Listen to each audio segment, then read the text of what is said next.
BPSC द्वारा कुछ परीक्षाओं का कैलेंडर जारी किया गया है, लेकिन यह कैलेंडर है ही नहीं, यह झूठ का पिटारा है जिसे बीपीएससी समय समय पर खोलती रहती है ताकि बिहार के छात्र छात्राओं को गुमराह कर सके।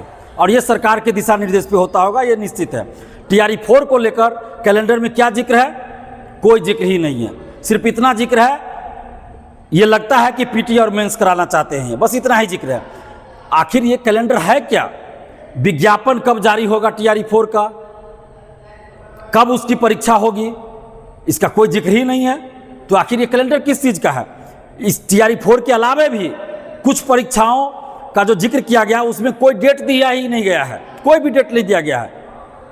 सिर्फ टीबीडी लिखा गया हर जगह, TBD TBD TBD, to be decided. मतलब तो फिर कैलेंडर क्या है? जब आपने डिसाइड ही नहीं किया तो फिर उस चीज़ का जिक्र कैलेंडर में क्यों किया?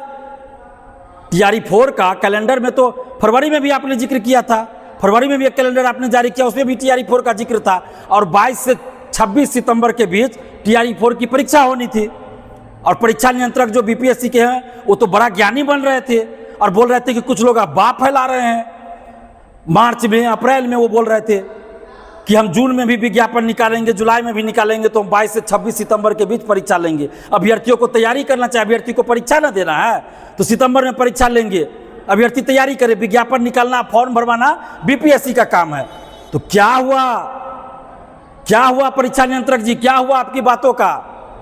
किस बिल में छुप गए? अब जवाब दीजिए ना। 22 से 26 सितंबर के बीच टीआरई 4 की परीक्षा ले रहे हैं। कितना बेवकूफ बनाते हैं आप लोग, कितना गुमराह करते हैं बिहार के लाखों नौजवानों को। और बीपीएससी ये भूल ना करे पीटी मेंस लेने की। मैं बार बार कह रहा हूं आपको, बाकी परीक्षा में पीटी मेंस लीजिए, हम लोग स्वागत कर रहे हैं। टीआरई 4 में सिर्फ अभी एक परीक्षा लीजिए। टीआरई 5 से आप पीटी मेंस कीजिए ना, कोई दिक्कत नहीं, हम लोग स्वागत कर रहे हैं। तो क्यों आप जिद पे अड़े हुए हैं? टीआरई 5 से आप पीटी मेंस लीजिए, कोई दिक्कत नहीं है, स्वागत कर रहे हैं। टीआरई 4 में चूंकि बहुत देरी हो चुकी है, 24 अगस्त 2024 को इसकी परीक्षा होनी थी टीआरई 4 की, बीपीएससी के कैलेंडर के अनुसार। 2 साल तो ऐसे ही देरी है और अभी तक विज्ञापन नहीं आया। तो इसलिए हम बार बार कह रहे हैं कि टीआरई 4 में सिर्फ एक परीक्षा लीजिए। और आप जो तर्क दे रहे हैं, बीपीएससी द्वारा जो तर्क दिया जा रहा है कि पेपर लीक रोकने के लिए पीटी मेंस लेंगे, अगर पेपर लीक हुआ किसी परीक्षा का जिसमें आप पीटी मेंस ले रहे हैं तो याद रखिएगा बीपीएससी के अधिकारी लोग, आप लोगों को अपने अपने जेब से हर परीक्षार्थी को 5-5 हजार रुपया देना पड़ेगा। और अगर नहीं दिए तो जहां भी आप रहेगा वहां आपको घेरा जाएगा, चाहे बीपीएससी ऑफिस में रहिए या अपने घर पे रहिए या सरकारी आवास में रहिए, जहां भी रहेगा वहां आपको घेरा जाएगा। अब ये झूठ नहीं चलेगा। बरसों से हम लोग झूठ सह रहे हैं। आप लोगों के झूठ की वजह से और आप लोगों के सताने की वजह से, आपके भ्रष्ट सिस्टम की वजह से एक बीपीएससी अभ्यर्थी दिलीप कुमार को छात्र नेता बन जाना पड़ा, छात्र नेता बनना पड़ा। और अभी भी आप लोग सुधरे नहीं हैं, सुधर जाइए, लाखों अभ्यर्थियों को गुमराह मत कीजिए। और शिक्षा मंत्री जी, आपकी बातों का क्या हुआ? जुलाई खत्म हो गया, पता नहीं आपको क्या? कैलेंडर लेके आवे आपके सामने, पढ़े लिखे हैं थोड़ा बहुत, कैलेंडर देखने आता है तो देख लीजिए। जुलाई समाप्त हो चुका है, आज 14 अगस्त है, कल 15 अगस्त हो जाएगा। अभी तक टीआरई 4 का विज्ञापन नहीं आया है। तो टीआरई 4 का विज्ञापन या तो दे दीजिए, नहीं तो शिक्षा मंत्री जी आप इस्तीफा दे दीजिए। 18 अगस्त से हम लोग आंदोलन करने वाले हैं।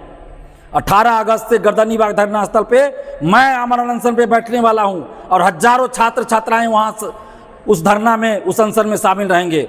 या तो शिक्षा मंत्री जी आप टीआरई 4 का विज्ञापन दीजिए या नहीं तो आप इस्तीफा दीजिए। आपको एसटीईटी वाले को मौका देना है, अपियरिंग में दीजिए, अपियरिंग में मौका दीजिए। टीआरई 4 का भी विज्ञापन निकाल दीजिए, कोई समस्या नहीं होगी। टीआरई 4 का विज्ञापन आप निकालिए, लेकिन ये बहानाबाजी नहीं चलेगा। आपने कहा था हर साल जुलाई में टीआरई का विज्ञापन जारी करेंगे। जब 2026 में आप जारी नहीं कर पाए तो 2027-28 में कैसे आप जुलाई में टीआरई का विज्ञापन जारी कीजिए? इतना बड़ा झूठ शिक्षा मंत्री होकर आपकी एक बात भी सही नहीं हुई, चाहे टीआरई 4 के विज्ञापन को लेकर हो या शिक्षकों के ट्रांसफर पोस्टिंग को लेकर हो। आप किसी भी काम को सही से नहीं कर पाए। आप निकम्मे साबित हुए शिक्षा मंत्री जी, आप अयोग्य साबित हुए हैं। तो आप अपनी योग्यता के आधार पर आप शिक्षा मंत्री बनते ना, लेकिन आपकी कोई योग्यता नहीं रही। तो इसलिए आप अपने निकम्मेपन और अपनी अयोग्यता के आधार पर आप शिक्षा मंत्री के पद से इस्तीफा दे दीजिए। नहीं तो TRE-4 का विज्ञापन जल्द जारी कीजिए, नहीं तो हम लोग आपका इस्तीफे के लिए 18 अगस्त से आ रहे हैं गर्दनीबाग धरना स्थल। और माननीय मुख्यमंत्री सम्राट चौधरी जी आपसे भी आग्रह कर रहे हैं कि आपने बांकीपुर उपचुनाव से पहले, एक दिन पहले बड़ा लंबा चौड़ा पोस्ट कर दिया था TRE-4 को लेकर, क्या हुआ, क्यों नहीं विज्ञापन जारी हुआ? और आपने भी कहा था मुख्यमंत्री जी कि हर साल जुलाई में 20,000 वैकेंसी देंगे, 20,000 से अधिक हर साल जुलाई में विज्ञापन जारी करेंगे और TRE-4 का विज्ञापन जुलाई में आ जाएगा। तो क्या हुआ आप लोग की बातों का? क्या आपका भी इस्तीफा मांगना पड़ेगा मुख्यमंत्री जी, या विज्ञापन दीजिएगा? नहीं दीजिएगा विज्ञापन तो आगे चल के, अभी तो शिक्षा मंत्री जी का इस्तीफा मांग रहा है ना, आगे चलकर मुख्यमंत्री जी सम्राट चौधरी जी आपका भी इस्तीफा मांगा जाएगा। हम नहीं चाहते ऐसा, लेकिन अगर मजबूर कीजिएगा तो आगे चलकर आपका भी इस्तीफा मांगा जाएगा। और ये BPSC जो खेल खेल रही है और शिक्षा विभाग और शिक्षा मंत्री, ये खेल बंद कीजिए आप लोग। बहुत हो गया खेल, बहुत हो गया खेल, बहुत गुमराह कर लिया अभ्यर्थियों को, अब नहीं चलेगा ये। TRE-4 का विज्ञापन चाहिए, विज्ञापन, अधियाचना नहीं मांगे थे, विज्ञापन मांगे थे। विज्ञापन जारी कीजिए और एक परीक्षा हो। और जितने भी आप छात्र छात्राएं हैं बिहार के, जितने नौजवान हैं, इस भ्रष्ट सिस्टम के खिलाफ, इस लेट लतीफी के खिलाफ, इस झूठ के खिलाफ, इस फरेबी के खिलाफ 18 अगस्त को आप लोग गर्दनीबाग धरना स्थल 10 बजे पहुंचिए और सरकार को, इस शिक्षा मंत्री को, इस BPSC को और इस शिक्षा विभाग को दिखाइए अपनी ताकत लोकतांत्रिक तरीके से। और वो ताकत होगी, आपकी जितनी भीड़ होगी, जितनी संख्या होगी, वो आपकी ताकत दिखाएगी। तो आप सभी 18 अगस्त को सुबह 10 बजे गर्दनीबाग धरना स्थल पहुंचिए और अपनी ताकत, अपना पावर दिखाइए।